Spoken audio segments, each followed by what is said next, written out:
Hi and welcome to this demonstration of the Tandberg Model 15F reel-to-reel tape recorder. The Model 15 was a 3-speed mono tape recorder that Tandberg launched at the end of the 1960s. And it was actually in production with very few changes up until, I think, even the 1990s. This machine was ended up being used, I should say, primarily by institutions, schools, courts, etc. Being a Tandberg, it was very reliable. A lot of metal parts that tended to the machine tended to be very serviceable, very reliable. And in that type of a market, there is also the need for using the machine for dictating, or as a dictating machine. Which means that it would be very handy to be able to stop the machine and perhaps even rewind the tape without having to actually manipulate any buttons on the machine itself. For instance, by using a pedal or a couple of buttons underneath the wrist on near a typewriter or something, so a typist could actually maneuver the machine without having to move his or her hands to the tape recorder. Being completely mechanical in their operation, that was not something that would come easily to this type of a machine, which is why Tandberg built a special version of the Model 15 called the 15F, which uses an electric remote control implemented using 3 solenoids. If we swing around here to the back of the machine, we'll see here that there is a special socket here, a 3-pin connector, which is the connector for the remote control. The remote control, as far as I know on this machine, consisted of 2 pedals in a single case. I've never seen a pedal like that. I've seen pictures of it. I've never actually seen one, much less own one. So during this demonstration we're going to have to use a little wire jumper instead to demonstrate the functionality, like so. When plugged in with the original pedal, the machine stops, and pressing one button causes it to go forwards in ordinary play mode, and pressing the other button causes it to rewind. But that requires the real pedal to be connected. Using a wire jumper, we can not access the functions in that manner, but we can still see the basic functionality of the remote control function. First, a word of warning. This socket here, the pins run at 110 volts, especially this one here.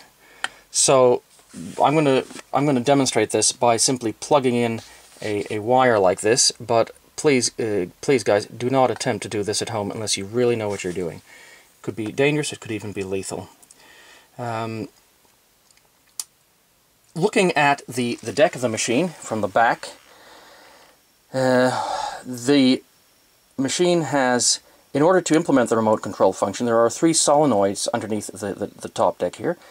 There's one solenoid here that will lift the pinch roller from the capstan when pausing. There's also a solenoid underneath the right-hand reel table which activates a little brake which stops the reel table from spinning when in pause mode. The reason for that is a bit complicated. If we look closer here at the arm on which the pinch roller is mounted, on an ordinary Tandberg machine of this vintage, you would expect to see a white piece of Delrin or nylon plastic here, and a rubber stopper which would press the tape against the record and playback head whenever the machine was in pause mode. But that would preclude the next function that the remote control function can perform, and that's to rewind the tape without disengaging the pinch roller completely. If the machine were in pause mode with the rubber stopper enabled here, that would mean that it could not be pulled backwards by winding it backwards.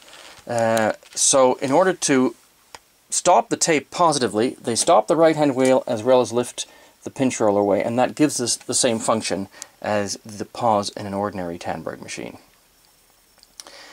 One big problem with the remote control function, which incidentally had been available on at least since the mid-1950s on the first reel-to-reel with this layout, the Model 2. The big problem is when rewinding, because this reel here has to pull the tape through the tape path with the tape, with the pinch roller almost engaged. Above all, this this felt pad here pressing against the erase head for tape tension. That does not disengage when rewinding in remote control mode. It has to pull through that. It has to pull against this reel here, which is pulling forward slightly. So you really have to have a very positive drive on the left hand, which is on the right hand here because the machine is upside down, but on this supply reel here. And on earlier machines, that's simply a felt disc against a mylar disc, and that barely gives enough drive to make this work after a while. On this particular machine, I don't know if it's been modified or this was the way it was built, but it actually has two felt discs operating against each other, and that is what provides the friction in order to rewind the tape.